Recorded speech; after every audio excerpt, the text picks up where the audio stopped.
একটা রিপোর্ট দেখছিলাম। ঢাকা বিশ্ববিদ্যালয় নিয়ে 14টি দাবি তুলে ধরলেন সমন্বয়ক হাসনাত আব্দুল্লাহ। তার মধ্যে এখানে বলা হচ্ছে যে জুলাই বিপ্লবের 9 দফার পরিপ্রেক্ষিতে ঢাকা বিশ্ববিদ্যালয় কেন্দ্রিক 14টি দাবি তুলে ধরেছেন বৈষম্য বিরোধী ছাত্র আন্দোলনের সমন্বয়ক হাসনাত আব্দুল্লাহ। সামাজিক যোগাযোগ মাধ্যম ফেসবুকে দাবিগুলো তুলে ধরেছেন তিনি। হাসনাত আব্দুল্লাহ আর কি দাবি যুক্ত করা যায় সেই মতামত চেয়েছেন ফেসবুক পোস্টে। আজ সোমবার সন্ধ্যা 6টার দিকে তিনি দাবিগুলো তুলে ধরে ফেসবুক পোস্ট দেন। 2 ঘন্টায় সেই পোস্টে 2000-এর বেশি মন্তব্য পড়ে। ভালো।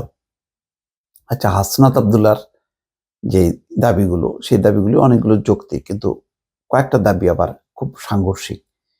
এই ক্ষেত্রে যদি রাজনৈতিক ঐক্যমত্য না হয়, তাহলে কিন্তু এখন আওয়ামী লীগের বাইরে যেই রাজনৈতিক দলগুলো আছে, সংগঠন আছে, তাদের সাথে কিন্তু একটা বিরোধপূর্ণ পরিস্থিতি তৈরি হতে পারে। যেমন 1 নম্বরে আছে ক্যাম্পাসে দলীয় লেজুর ভিত্তিক ছাত্র রাজনীতি নিষিদ্ধ করতে হবে, ছাত্র সংসদকে কার্যকর করার উদ্যোগ নিতে হবে। এটার ব্যাপারে আমার বক্তব্য হচ্ছে যে ছাত্রদল ছাত্র শিবির তাহলে কি হবে? তারা তো ছাত্রদল হচ্ছে বিএনপির সহযোগী বলি, অথবা তাদের কি বলে অনুসারী বলি, অঙ্গ সংগঠন বলি, তার মতনই ছাত্র শিবিরও জানে জামাত শিবির মানে জামাতেরই একটা অংশ।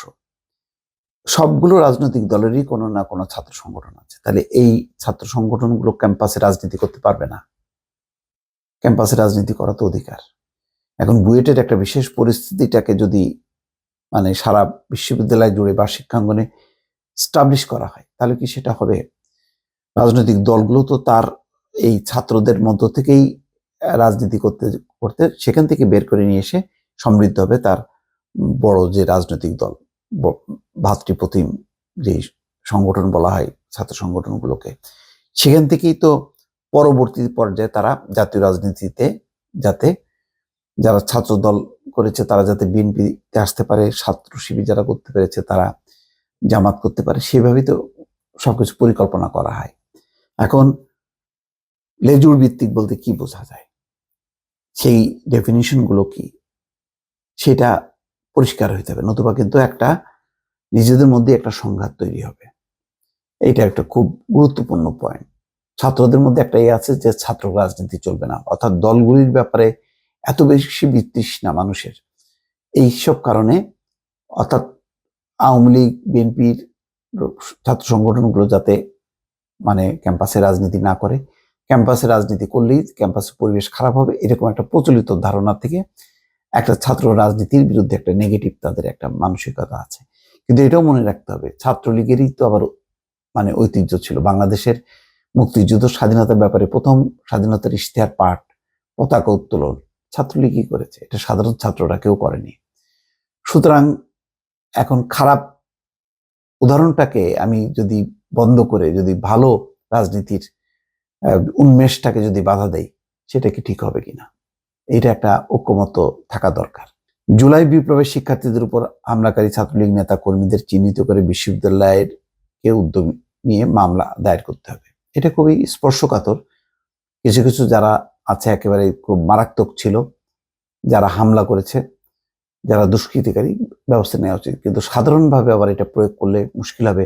বহু শিক্ষার্থী আছে ছাত্রলীগ, তারা চাক বানা যা করতে হয়েছে, তাদের শিক্ষা জীবন ধ্বংস হবে, এটাও মাথায় রাখতে হবে। বিগত 15 বছরে ক্যাম্পাসে ছাত্রলীগের নির্যাতন, মিথ্যা মামলার শিকার শিক্ষার্থীদের মিথ্যা মামলা প্রত্যাহার ও ক্ষতিপূরণ নিশ্চিত করতে হবে। ভালো দাবি। বিশ্ববিদ্যালয়কে পূর্ণাঙ্গ আবাসিক বিশ্ববিদ্যালয়ে পরিণত করার রূপকল্প বা রোডম্যাপ প্রকাশ ও বাস্তবায়নের আগ পর্যন্ত মেধার ভিত্তিতে আসন দেওয়া নিশ্চিত করতে হবে। চমৎকার দাবি। আবাসন সংকট নিরসনে দ্রুত সময়ে নারী শিক্ষার্থীদের জন্য নতুন হল নির্মাণ করতে হবে। বিশ্ববিদ্যালয়ে নারী শিক্ষার্থীদের কমন রুমের সংখ্যা সুবিধা বাড়াতে হবে, এটাও ভালো দাবি। আমি মনে করি যে আর অন্য কোনো দাবি নিয়ে খুব একটা সংঘাতপূর্ণ অবস্থা তৈরি হবে না। গণরুম, গেস্ট, এই কালচার, এটা বন্ধ করা, সবগুলি ঠিক আছে।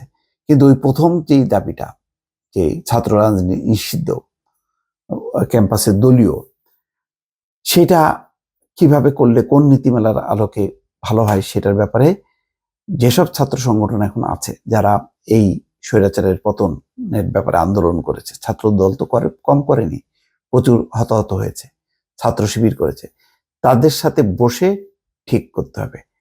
নতুবা নিজেরা একটা দাবি দাওয়া পেশ করে ওটা বাস্তবায়ন করতে গেলে একটা সংঘাত তৈরি হবে নিজেদের মধ্যে। সেটা মানে এখনকার প্রেক্ষাপট আবার পরিবর্তন হয়েছে। শেখ হাসিনার সময়ের এক প্রেক্ষাপট আর এখনকার প্রেক্ষাপট ভিন্ন, ফলে ভিন্ন প্রেক্ষাপটে ভিন্নভাবে বিষয়গুলোকে মাথায় রেখে চলতে হবে। দর্শক ভালো থাকবেন, আল্লাহ হাফেজ।